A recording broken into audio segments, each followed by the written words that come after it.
I've been on a journey to test every single Nikon-made Z-mount lens, and I've hit a new milestone. I have officially tested every single wide-angle lens made to date. Now, that's not necessarily a wide-angle lens, but a lens that will actually go wide. Today, I'm talking about optics only. It's that simple. But if you want to see how I ranked these lenses by value, check out this video right here.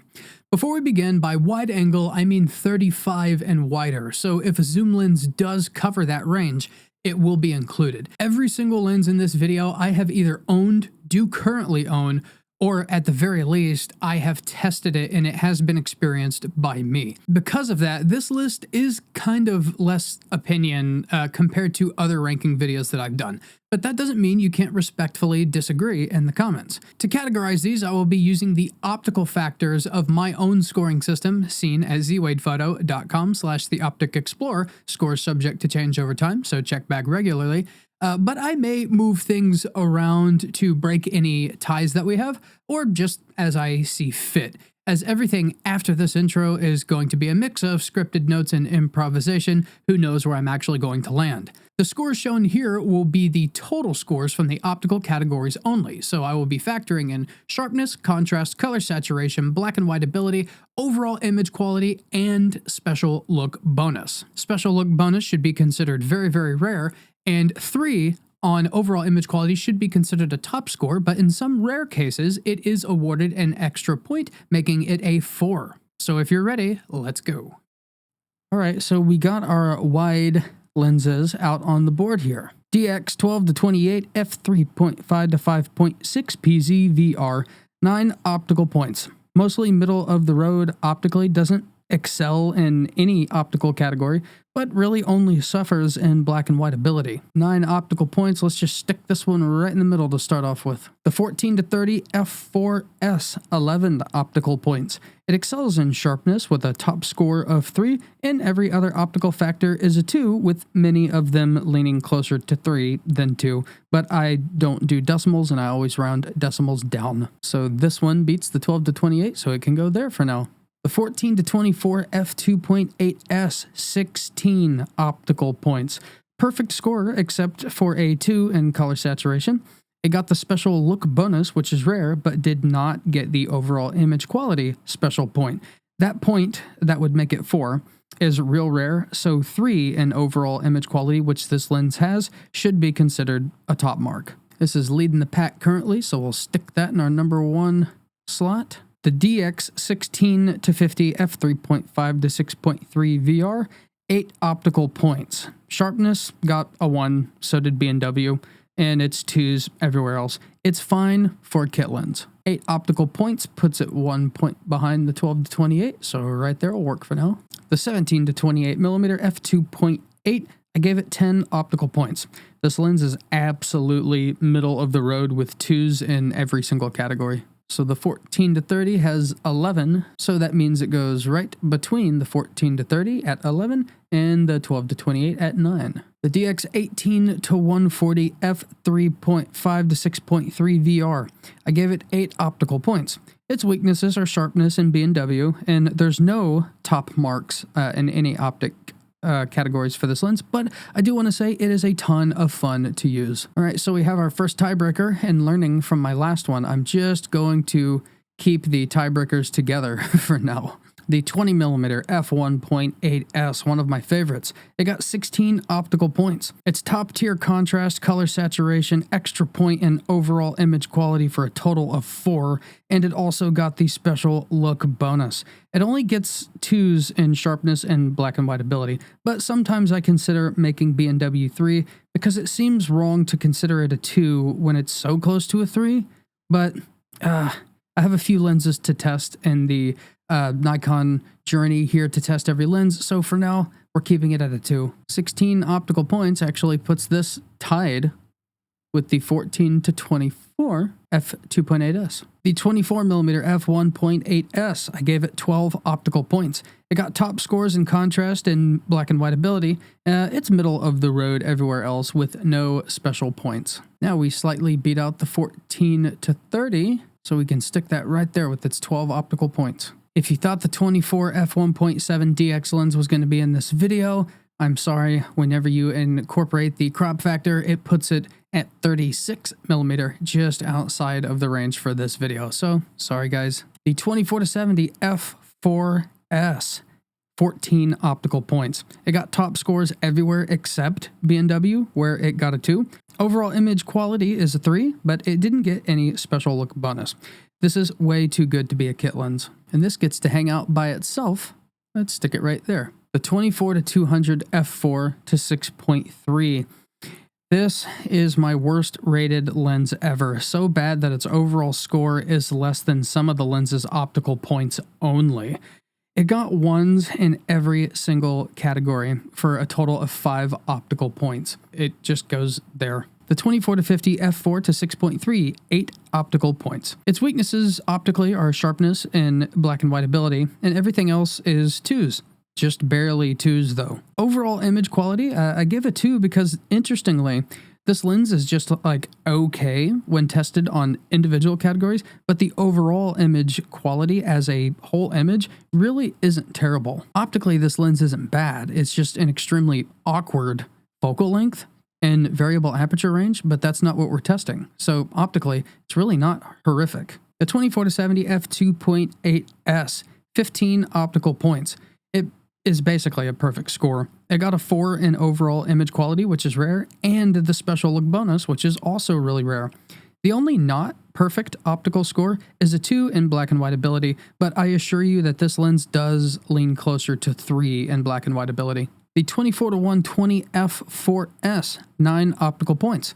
It's just sharp enough, so I give it a 1. And black and white ability was a little flat, so it also got a 1. But its contrast is top score, and its saturation is a 2, only because reds aren't bad, but they do have a bit of an orange look to them, and that isn't consistent with other Z lenses. Overall image quality got a 2 right now, but that should be a 3 because the whole images come together incredibly well. I guess we're going to kind of give this a 9 or 10 optical points. The 26mm f2.8, 16 optical points for this sleeper. Top marks in sharpness, color, and black and white ability. It got 3 points in overall image quality and shockingly got the special look bonus. Its only not perfect optical score was contrast. It got a 2. Wow, this is sharing a space with the big dogs over here. Yeah, don't sleep on that lens. It's surprisingly good at its price point. Surprisingly good, period. The 28mm f2.8, keep in mind we're looking at the non-retro looking one. The retro SE version and the non-retro looking one are optically the same. They get 8 optical points. Its weak scores are in sharpness and black and white ability. Everything else is kind of middle of the road. There's another 8. We'll stick it right there. The 28-75 f2.8, 9 optical points. Middle of the road everywhere except black and white ability, where it got a 1. It's a little flat. We got to stick this with the 12-28 there. The 28-135 f4PZ got 11 optical points, and it was the final lens required to make this video. Scoring appears middle of the road, but all of its 2s, they do lean closer to 3 than 2. I just, again, don't do decimals. It did get a legit 3 in contrast, so it's a strong performance. And that is going to share a spot with the other 11 that we have, the 14-30. The 28-400 f4 to f8 VR, 9 optical points. Its real weakness is sharpness. It's just sharp enough. Everything else is 2 points. Solid 2s, not a decimal more or less. The 35mm f1.4, 7 optical points. Its weaknesses are sharpness and black and white ability, and overall image quality got a 1. I just didn't like how the whole images came together, really. Everything else, optically, it was just kind of a solid 2, nowhere near 3. The 35mm f1.8S, 10 optical points. The definition of middle of the road. 2s everywhere. Some of the 2s do lean closer to 3s, but I don't do decimals, so, 10 optical points is going to hang out right there for now. And the 35mm f1.2S, 17 optical points. It got all the special points, so a 4 in overall image quality and the special look bonus. Its only not perfect score is a 2 in black and white ability. It's really close, but there are plenty of other Z lenses that are really hard 3s, This falls a few decimals short, so I round down as always. And actually, that is the highest score that we've come across so far, so that moves it to the #1 spot, uncontested, and it moves this little stack that we've developed to the next slot. So now we've got a bit of a mess here, and we need to break up these tiebreakers. So let's go ahead and move these down to make room for our 16 pointers. We've got the 26-8, the 20f1.8s, and the 14-24. This is kind of difficult. For sure, the 20mm f1.8s is like one of the best optics in the entire lineup. And so I think I'd be comfortable sticking that as #2. And while the 26-8 is an incredibly good value for what you get, the fact that the 14-24 is just like so incredibly incredible, I have to put that in third place in the 26-2.8. But if you wanted this to get higher, don't feel bad, because the price difference between these two, and I'm not really sure that I like this arrangement because I'm so impressed with this lens. I might actually like the way that the image comes together better on this. The black and white ability, I think, might be a little better. Don't feel bad, because this is a $500 lens. This is like $2,400. So tough, and it's contested, but it is what it is. Now the 24-70 f2.8s can come comfortably here, and the 24-70 f4s is uncontested. That brings the 24 f1.8s into this slot all by itself. And now we have to work out this tiebreaker. Okay, a tale of these two lenses. I have to do something a little crazy here. Well, one, I do think that this is slightly better optically in a lot of ways than this one, but also just on the basis of this is a wide angle video, and this does 14-30, and this really only covers 28-35. So we get a little more space here. And so this is a better wide angle lens, and this is kind of just barely a wide angle lens. So we're going to stick this right there in the 28-135, which is super fun. It is such a fun lens to use. We're going to stick that right there. So this is kind of an interesting one. The 35 1.8s is definitely better on individual optical categories than the 24-120. But the 24-120, actually, I feel like the image comes together better. So the overall image quality, I actually like better on the 24-120. And so despite what the individual categories say, I want to give the 24-120 a better placement in optical quality, because really, at the end of the day, how the image comes together is the most important, because we're not zooming into 200 whenever we show these things to people. And so we're going to put this here, and then I don't think it can be disputed that the 17-28 just optically doesn't even come close. You could make the argument that it's more of a wide-angle lens than really either of these, but the optics just, they're good, they're middle of the road, but the overall image quality doesn't come together nearly as good as the 24-120, and, you know, the individual scores just, they aren't quite like this. A lot of things in the 35-1.8s, even though I do still think it's overpriced, they do lean closer to 3. So we're happy with that. We'll just leave that. Okay, so this tiebreaker may surprise you. This one, I actually want to put this right here for now.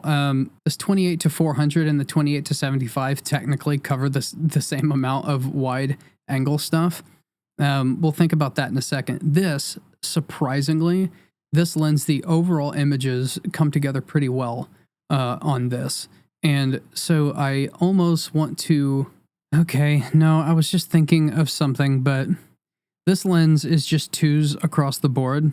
And so I want to give it this one right here. 28-400 is a 1 in sharpness, and overall it's 2s everywhere else, including an overall image quality. The PZ, however, it's a 2 in sharpness and a 1 in black and white ability with an overall image quality of 2. So I think the overall image, believe it or not, comes together better on the DX 12-28. It's just like a more flattering overall image. Whenever you bring all of the optical categories, you stop looking at them and just look at an image that you took. I think it's just a little bit better than this one. Okay, so the 16-50 and the DX 18-140 are like incredibly similar. Like they have the same sharpness and black and white abilities of 1. And actually the 24 to 50 does have the same as well. And they all have overall image qualities of 2. Oh no, the 28 2.8. So I had to go back and look at my individual scoring of these lenses because I just don't know what to do with them. And they all have a 1 in sharpness, a 2 in contrast, a 2 in color saturation, a 1 in black and white ability, and overall image quality of 2. That means I've got to take this outside of optics. The DX16 to 50 probably has an image that comes together a little bit better than these others, like by a couple of decimal points, which I don't count. So we'll stick this one right here. On these, I almost have to go back to like fun factor, I guess. I think maybe the 28 is probably a tad sharper than these other ones. The 18 on these two, I have to go fun factor, I guess, which is not a measurement of optics, but I just don't know how else to score them. And so the 18 to 140 can go here. And by the way, this is probably a better performing lens than this one too, which is also not a measure of optics, but they're so close. The 24 to 50 will just stick here for reasons unrelated to optics. This is a really awkward lens. So I'm actually pretty satisfied with this. In first place, we've got the 35 1.2. Second place, we've got the 20 f1.8s, and third place, we got the 14 to 24 f2.8s. In fourth place, we have the 26 f2.8. Then in fifth place, we got the 24 to 70 f2.8s. Then we got the 24 to 70 f4s, followed by the 24 millimeter f1.8s. Then in 8th place, we got the 14 to 30 f4. Ninth place, the 28 to 135 f4PZ, followed by the 24 to 120 f4s, then the 35mm f1.8s, then the 17 to 28 f2.8, the 28 to 75 f2.8, and the DX12 to 28 f3.5 to 5.6 power zoom. In 15th place, the 28 to 400 f4 to f8. 16th place, the 16 to 50 3.5 to 6.3. 17th place, the 28 to 8. 18th place, the 18 to 140 3.5 to 6.3. 19th place, the 24 to 50 f4 to 6.3. Second to last place, we got the 35 1.4, and in dead last by several points, the 24 to 200 f4 to 6.3. Let me know in the comments where you would place all of these lenses. I'm Z Wade, the Z Wade, and Z Wade Photo. Stay sharp, YouTube.